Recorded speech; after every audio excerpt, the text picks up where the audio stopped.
The narrative begins with a woman recounting some of the history of her people on the desert planet Arrakis. Chani, the woman, is a freeman. She adds that the planet has been dominated by the wicked Harkonnens since before she was born. They have become incredibly wealthy by harvesting the psychoactive drug melange, better known as the spice. The freemen have been attempting in vain to drive out the Harkonnens. The Harkonnens, however, have recently been told to depart Arrakis by the Padishah Emperor Shaddam IV. Who will be the new rulers? Asks Chani.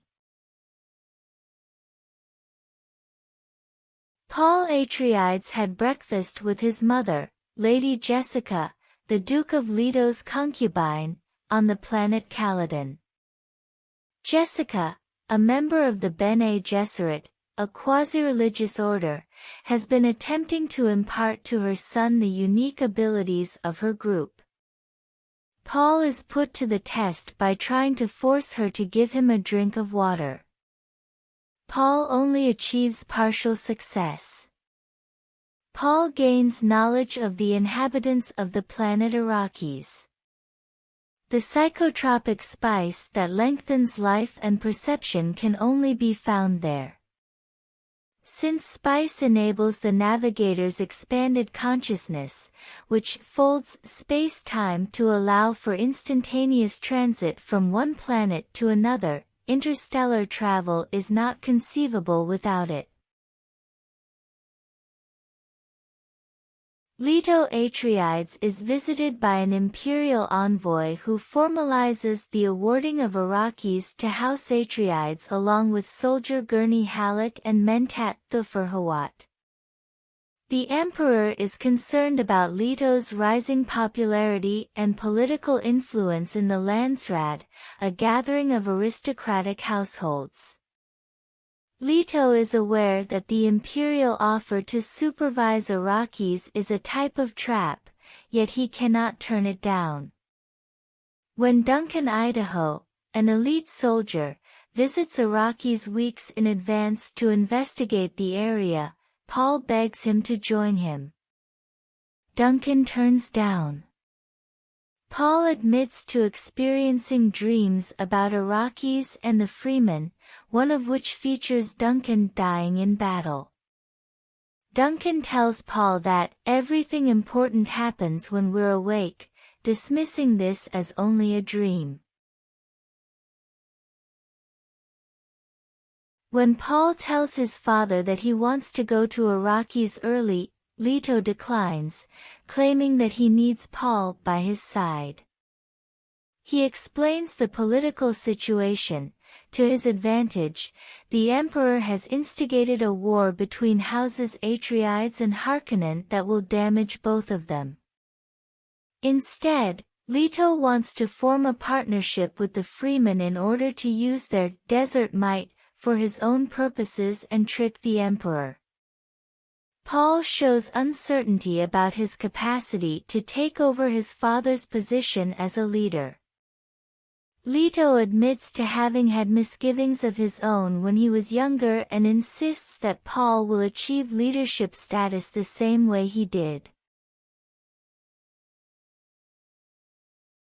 Paul engages in a sparring session with Gurney, who insists that the young ducal heir needs to be more brutal in battle and more aware of the threat posed by the Harkonnens.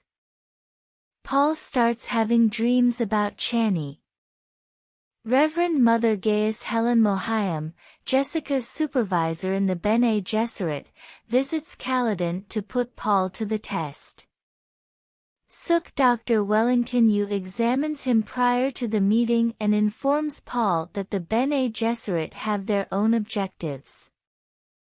Paul is put through the Gom Jabbar exam by Mohiam, who uses a poison needle and a painful box to assess his character. Mohiam questions Paul about his dreams and whether they occasionally come true after the test. After that, Mohiam chastises Jessica for giving birth to a son for Duke Leto rather than the daughters she was supposed to. She claims that Jessica believed her son would be the Kwisatz Haderach, the realization of a Bene Gesserit messianic prophecy. Jessica reaffirms this notion, and Mohiam cautions her that Paul's skills are still developing and that he could pass away during the upcoming trials. After Mohiam departs, Paul asks his mother what Mohiam really meant. In order to create an exceptional intellect that can perceive both the past and the future, Jessica says that the Bene Gesserit have spent hundreds of years engaged in a selective breeding program. Arrakis is visited by the Atreides. When they get off the ship, the natives start shouting something Paul doesn't understand. Paul's mother responds, "It's a local prophecy of the Lisan al-Gaib, the voice from outer world, a foretold Messiah on Arrakis," when Paul inquires. Paul dismisses the idea that he might be this figure, which Jessica claims they believe to be Paul, as mere superstition promoted by the Bene Gesserit. Shadout Mapes, a freeman servant, is hired by Jessica. Mapes presents Jessica a knife crafted from the tooth of Shai-Halad, the enormous sandworms that make the desert of Arrakis so hazardous because he believes Jessica and Paul to be the fulfillment of the Lisan al-Gaib. That evening, Paul escapes a hunter-seeker drone's attempt to kill him when Mapes enters the room and diverts it as he examines a holographic image of the Muad'Dib desert mouse. Leto explores his new territory and finds that the Harkonnens have largely destroyed the necessary infrastructure. They make the decision to take the matter before Leet Kynes, an ecological who has lived on Arrakis for many years, the imperial arbiter of the changeover. Duncan Idaho arrives home after spending several weeks among the freemen. The Duke is informed by him that the freemen are unmatched combatants who reside in sieches, or communities, in tunnels beneath the desert. Thufir Hawat's suspicion that there are a lot more freemen than previously thought is supported by Duncan. Leto is scheduled to meet with Stilgar, the leader of one of these squads. The Outworlders are forbidden from leaving the city save to mine spices, according to Stilgar. Leto declines, but he stresses that as long as the Atreides are in power, the sieches must be protected and freemen must not be hunted. Paul extends a welcome to Stilgar, but he departs. Duncan introduces certain freeman technology to the Atreides, including as moisture-saving still suits and sandworm-attracting thumpers. To look into the spice mining operations, Leto's party meets with Lieutenant Kynes. When she looks at their still suits, she discovers that Paul had instinctively fitted his in a freeman-like manner. She says, "He shall know your ways as though born to them," in the local tongue. The group takes a flight to a spice mine to study it. A worm has been enticed to the mining machine, known as a sandcrawler, by the rhythmic vibrations of the crawler as it gathers the spice. Duke Leto lands his small squad of ornithopters nearby to rescue the miners when a flying carryall is unable to remove the mining truck. When Paul steps outside to lead the miners inside, he is severely spiced up and experiences a number of visions, one of which features Chani.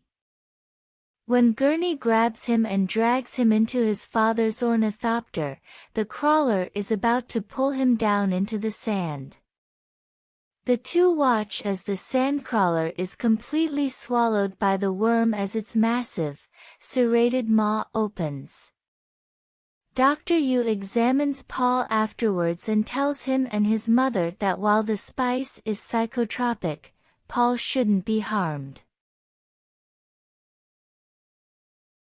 Duke Leto feels uneasy at night, and this causes him to wake up. He dials security, but there is no response.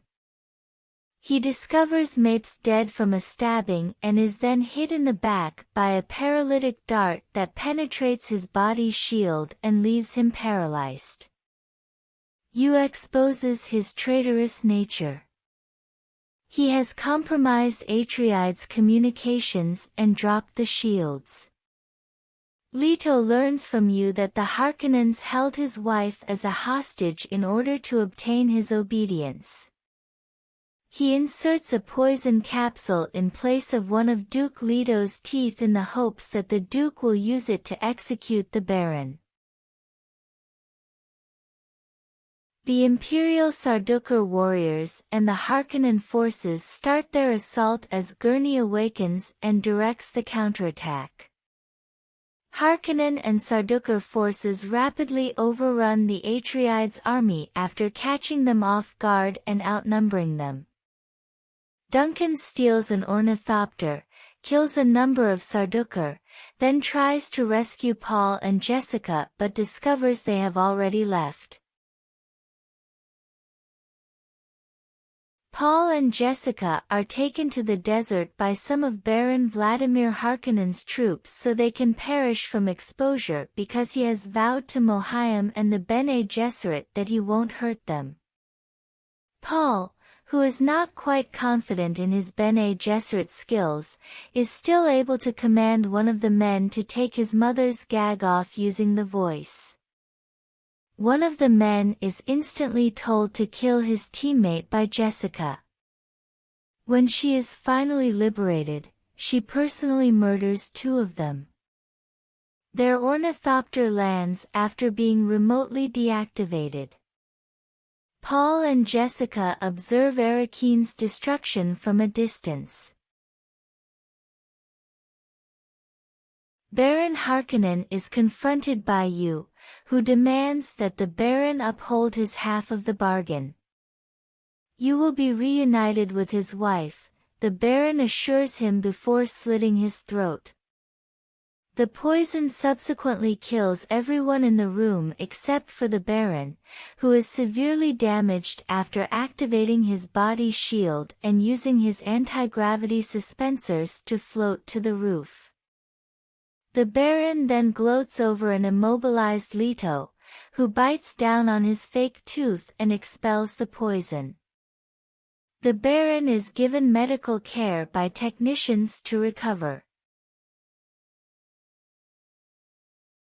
Paul is still experiencing images related to his spice exposure while sheltering from a storm in a survival tent.